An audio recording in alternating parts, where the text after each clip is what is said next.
Disclaimer. This content is created based on my unprofessional opinion and analysis of related topics for social communication purposes, to expand our mutual views by discussing and analyzing the matters.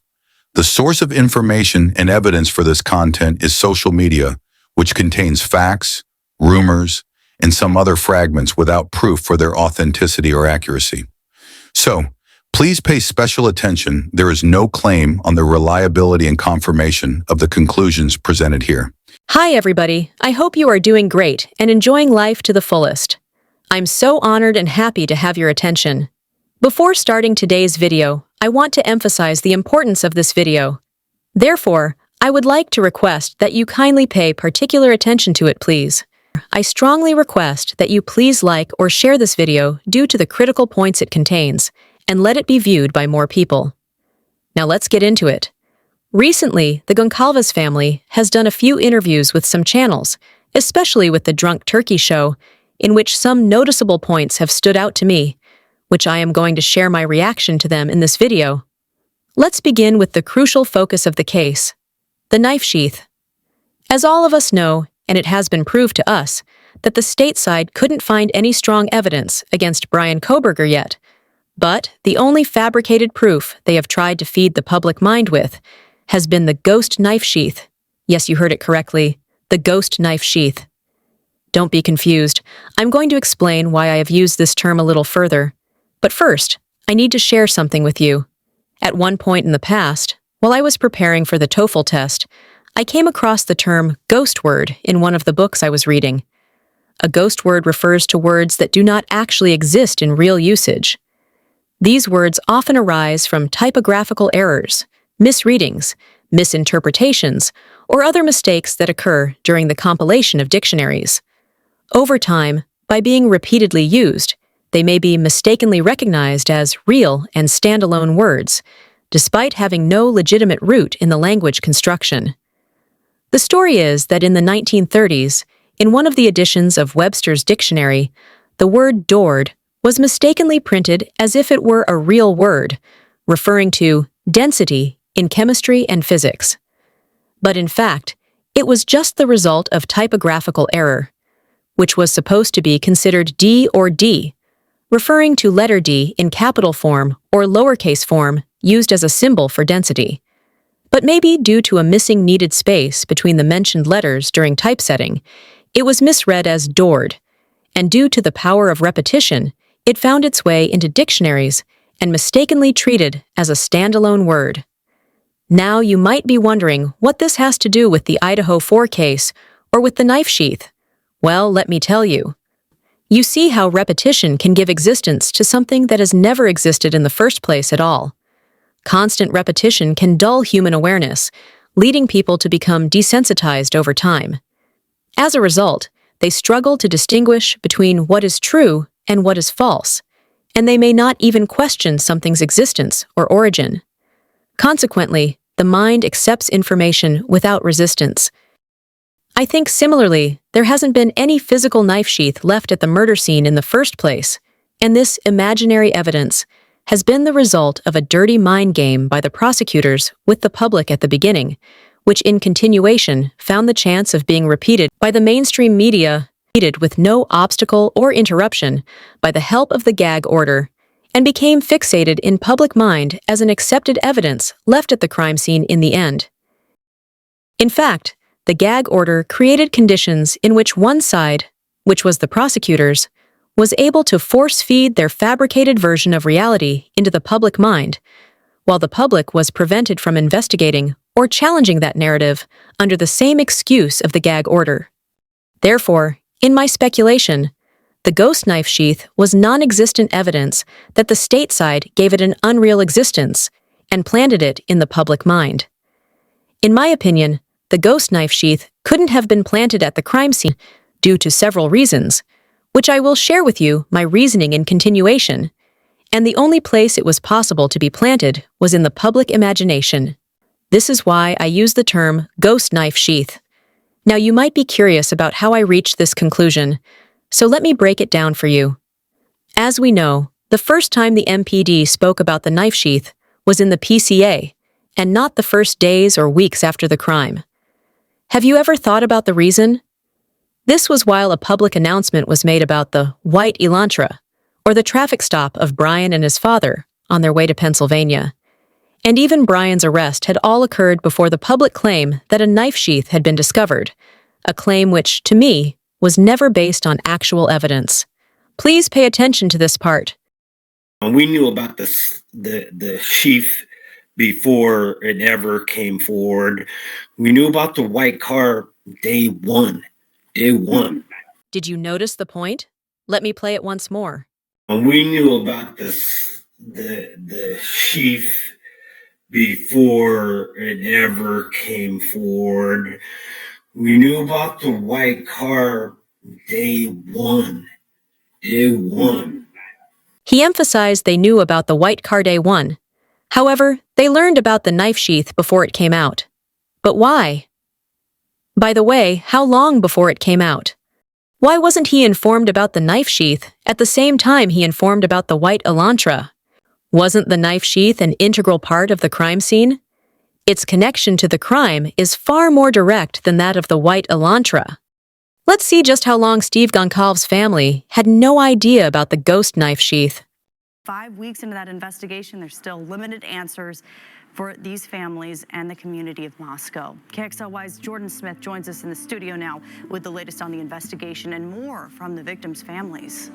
Well, Kirsten, 16,000 tips, over 250 interviews, and still no murder weapon, no suspects, and no closure for these victims' families as the holidays approach. We're struggling. The past 5 weeks have been excruciating for Steve Goncalves and his family. But we have a lot of people around us that are there for us and helping us and giving us some support. We'll make it through. We have to. Along with those of Ethan, Maddie, and Xana, all of whom preparing for their first winter holidays since their children were murdered back in November. Given the frustrations here in the timeline and 5 weeks without, a lot of public progress, right, at least that we're aware of. Steve, have you learned anything new that's given you new hope that they're making progress, or at least they're getting closer? I'm glad that they're reaching out and they're asking for the community to look for this car. I think I didn't think it was in that town anymore, so they can only work in that county. So sometimes you got to reach out. And Shannon, how about from your perspective, either the Moscow police or who have you expressed your doubts about, or the FBI, in any communications as a lawyer representing the family, have you learned anything recently that gives you confidence that there's been some progress? Well, I think Steve and I both in the family feel like the community is going to solve this crime. And I think the more that they ask the community to help and reach out to them, I think the better the investigation will move forward. And that's why some of our questions in the past have been not reaching out to the community, I think, soon enough. So hopefully moving forward, they'll be able to get the resources that they need and move forward and solve this crime. So, Steve, finally, do you believe they will find your daughter's killer? Yes, I have to. I couldn't sleep if I thought. I'm trying to do everything in my power to help them, and we're trying to collaborate with them. As it is apparent, still after 5 weeks, the family didn't know about the ghost knife sheath. Otherwise, if they were aware of it, then why should they ask the public for help? The most important evidence, as they claim, has been the ghost knife sheath, which the state manipulatively managed to play a mind game with the public by creating a vicious circle with several items that, on one side, the ghost knife sheath reinforces the other items. On the other side, the rest of the alleged evidence keeps the stability of the unreal knife sheath to remain in the case, like this picture, in which I have shown a balloon-like knife sheath in the middle that has been fastened to other alleged evidence. These two sides help each other to keep the public's mind on them and to be attached to the state's narrative of the case. But dear viewers, I don't buy it at all, and in continuation, I give you other reasoning to disapprove even the possibility of a knife sheath being left at the crime scene. Wasn't it supposed that the existence of the knife sheath, if it were real, to be received by them sooner? How many times the Goncalves family showed their concerns about the case being cold? Why cold, if from day one the LE had access to the knife sheath conveying DNA trace, the evidence that is considered so strong that the case revolves around it? why should there have been any concerns that the case to become cold? If there were any real knife sheath left at the crime scene, the discovery of it at the crime scene should have been disclosed to them much earlier, at least before 5 weeks. I know why the victim's family didn't learn about this smoking gun sooner. Because this knife sheath was a manipulated solution fabricated by law enforcement, it was not a real existing item, and until the special moment, it was only an idea that law enforcement hadn't prepared yet before the special date. This date, which I created a video on it, was the exact moment of the creation of the ghost knife sheath idea. You can go and watch it again. I mentioned in that video that the LE had just been trying to get a kind of DNA trace from Brian's father by giving him 2 traffic stops. And after constructing the fabricated evidence, they arrested Brian on this date and told the public that the DNA obtained from Brian's swab matches with his father's DNA, and the rest of the story. Ms. Ann Taylor focused on the part and blamed the FBI for their part in reaching to IgG matter. But to me, even this couldn't be a very serious matter. But as I explained in that video, the FBI couldn't have done anything wrong. But they were fooled by the LE to intervene the IgG matter to take advantage of FBI's credit for gaining the authenticity for they fabricated evidence. In fact, the key evidence of the case, which has been the ghost knife sheath, was fabricated by the MPD itself after 32 days from the incident happened. Then it was handed over to the FBI, which ultimately ended up in the officially acceptance of a fabricated evidence as a real one. This way, they could also divert the FBI from the heart of the matter, because the full intervention of the FBI could have the risk of their manipulation being revealed to them. Even in the motion by the defense, the issue of IgG was portrayed as even more sensitive and controversial than the DNA evidence itself, because Ms. Ann Taylor believed the knife sheath, like everyone else. But to me, even the violation of Brian's rights by the FBI, as Ms. Taylor focused on it, couldn't be issue of importance compared to the fabricated DNA trace on a knife sheath. The root of the manipulation is the ghost knife sheath itself, and the IgG is just the branch. Another reason that makes me convinced that there couldn't have been any real knife sheath left at the murder scene, but only in words and as an idea, the knife sheath has been planted in the public's mind, is that who in the world, other than Brett Payne, or maybe a couple of MPD officers, claimed they saw a knife sheath at the murder scene? They couldn't even give an exact report on the precise position of the knife sheath. Their claim about the knife sheath situation was only enough to convince the public that it couldn't be seen at first sight because it had been underneath of Maddie's body, which is normal. Had they claimed it had been immediately noticeable, it would have raised the question. If it was that visible, wouldn't the killer have seen it and taken it before fleeing? Therefore, they had no choice other than claiming that it had been underneath of Maddie. But could it be possible it had been left under Maddie? Let's see. Let's consider the murder scene according to Steve's explanation. That at least 2 of the victims, it's hard for me to talk about, but they basically drowned on their stab wounds. So the blood wasn't like all over the place, or it would explain why the blood was contained. Mm-hmm. So if you have a blanket over you and you're doing a lot of internal bleeding, your body will hold a portion of that. So it must be noted that creating these pictures was really emotionally hard for me. I am deeply sorry for this situation, and I am sure that for now, the priority even for the victim's family is justice, and we all have to be flexible in some situations in searching the justice. So, according to Steve's explanation of the situation, this scene has formed in my mind, and according to this scene, it wouldn't be possible for any item like the knife sheath to be left under Maddie's body because, 1. As he said, the blanket had covered her body, which was the reason the red fluid was contained and wasn't splashed around. So if the blanket was covering her body, how could the knife sheath have ended up under her body? 2. It has been brought up that the DNA of 3 different males was found under Maddie's nail. but they ignore them under the excuse that Maddie didn't struggle, so they couldn't be the killer's DNA. Now the question is, if Maddie didn't struggle during the incident and remained without movement, then how is it possible that the knife sheath ended up underneath her? And if she had struggled, then why have the 3 male DNAs been ignored? Let's go to the next part. You know, there was a time not too long ago where Ann Taylor was talking in one of her hearings, and they were mentioning that there wasn't any DNA of the victims inside his vehicle, but they mentioned something about being sprayed all over the place.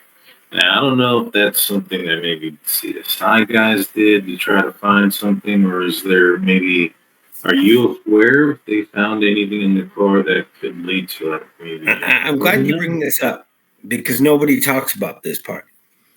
So don't believe me. Go do your own search. Go research. Go to a paid version of AI.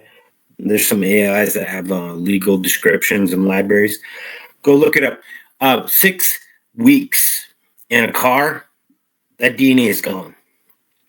Even if you leave it there, it's going to be contaminated. It's going to degrade. So they were like, don't be surprised if we don't find anything in there because it's sitting in outdoor weather where it's going below freezing to up to 70 degrees. They literally looked at all the temperatures every single day that vehicle was outside. It wasn't garaged. So it's sitting in the baking sun, then going as cold as it possibly did. I think the coldest was something like 20 some degrees, and then the hottest it got was like 60 some degrees. But inside a car, you amplify that right on up. So yeah, this individual clean, they sprayed with something, but even if they left something there, six weeks inside of a car, it wasn't going to come back. It wasn't. At least that's how it was described to me. This stuff's not going to come back, or don't be surprised. They would have been very surprised if they found something that was. Really, Mr. Goncalves? Then why were there some individuals from the FBI, whether retired or not, who went above and beyond to convince the public that Brian had cleaned his car? Apparently, they haven't been knowledgeable enough to come and speak about the matter. Also, this fact indicates that the claimed DNA trace on the ghost knife sheath wouldn't have been touch DNA or fingerprints, but it must have been in the form of skin flakes that every person could have on their clothes. Therefore, since there hadn't been any information on the knife sheath before Brian's arrest, this fact, in my opinion of course, is a double confirmation that they must have taken a sample of Brian's father's DNA, like skin flakes or a strand of hair, at this moment, and they must have attached it to a knife sheath and given it to the FBI as a sample to study it, and pretended they had found it at the murder scene, and by asking the FBI to find out about the IgG, they could manage to convince the public mind, and also the FBI, that the evidence had been found at the scene, and as I explained earlier, they took advantage of the title of the FBI for its credit, and also by doing this, they managed to avoid the possibility of having their own actions scrutinized by the FBI. Listen to another part. Does a little blow and hangs out and is a little misfit and nobody likes them. And there's all these really popular people out there and they have it coming to them, man, because they never really understood how special they were. And I think it's more of a reflection of them than it is the case, because the case is so strong that I thought when that Amazon order went to his door and he's deleting his history and his own family is like, what the heck is going on with our brother? Our brother's like losing his mind. That they would jump ship and some did, but there's still people who just can overlook, no alibi, the murder weapon's in his house, in his possession. He doesn't have it anymore. It doesn't have any of the items associated. Yeah. Are you serious, Mr. Goncalves? Is this your reasoning for him or anybody being qualified to be a killer? Let me tell you what I think in this regard, Mr. Goncalves. If someday I become aware that some men in power are deliberately trying to paint an image of a killer according to what belongs to me, of course, I would try to do something, especially when I notice that chain of signs that they are desperately gathering them to feed the public mind couldn't have been this coincidental, and I must have been the target of something vague, especially when I don't have anything to that horrible crime, and I became confused of whom I am target of. I would do something to not let them to sacrifice me, while there is no need for me to flee because of being innocent. Also, about the reaction you described about his sister, I should say, definitely, during this vicious effort to put me into trouble, there must have been some movements against me that may have stunned my family, because these behaviors are out of my character and are not mine. Maybe you ask who can and would do some suspicious things to put me in trouble. So, let's see this part. You get your answer. It was kind of confusing at the very beginning, and I'm sure it was confusing for the investigators, because I went in there one day with my family, and we were like, what happened to the LinkedIn? Why were you guys into our account? Why did you remove it? And they looked at us like we were from another planet. Eyes bulge, and we could tell they were being completely honest. They were like, we have no idea what you're talking about. Well, we later on figured out and investigated and found out that it was the FBI. So, in my opinion, the possibility of the K-bar knife sheath being left at the crime scene is zero. If I were supposed to defend Brian in this case, the very first thing I would do before doing anything would have been to study the reality of the knife sheath that the MPD claimed had been found at the crime scene. Another factor that has recently intensified my doubt about the ghost knife sheath is the scattered discussion on social media regarding the possible restriction of crime scene images during the main trial. You may wonder why. This subject could be a fine and subtle confirmation of the non-existence of the knife sheath. It means, as I believe, there wouldn't have been any knife sheath at the murder scene. Therefore, there can't be any genuine image of it logically. So, this gives me the signal that the idea of not letting all the murderer's photos be exhibited at court, under the excuse of being too heinous or disturbing, might be a tactic by the state to subtly evade the obligation to present a real photo of the knife sheath at the scene, because they don't have any. In my view, the image of the knife sheath at the crime scene, provided that it is genuine and not AI-generated or digitally manipulated, holds a critical importance. It should be considered the most important photo of the incident and shouldn't be underestimated. This sheath is essentially the foundation of the entire case. What sets my perspective apart from most others is that the majority seem to have taken the claim as granted. Even the defense team appears to be focusing on challenging the ripple effects it caused. However, I believe the DNA trace is more important than the IgG, and the knife sheath is more important than the DNA trace, or better to say, the most crucial evidence that should be taken under challenge by the defense team is neither the IgG nor the DNA trace, but it is the ghost knife sheath itself. In fact, none of the alleged pieces of evidence can have the power or justification to be used for accusing Brian of murder by the state without the ghost knife sheath. Although my opinion about the unreal knife sheath evidence may sound odd or hard to believe to many, I strongly believe it. Well, that was my video for today. I know most individuals don't like the faceless and AI speaker videos, but since I'm not a native English speaker, it is too difficult for me to be present before the camera at the moment and have a conversation with you or ask you to kindly leave your comments for me. I'd really love to engage more with you, my dear viewers, in the comments. But currently, I don't have the honor of interacting with you personally. Preparing and filming my videos already takes a lot of time and effort, so please bear with me for now, and I promise you that as soon as I feel confident enough, I will communicate with you by all means. Thank you for watching. Please don't forget to like and share this video as much as you can. It could help it reach the defense team or someone who can make a difference. Love you all.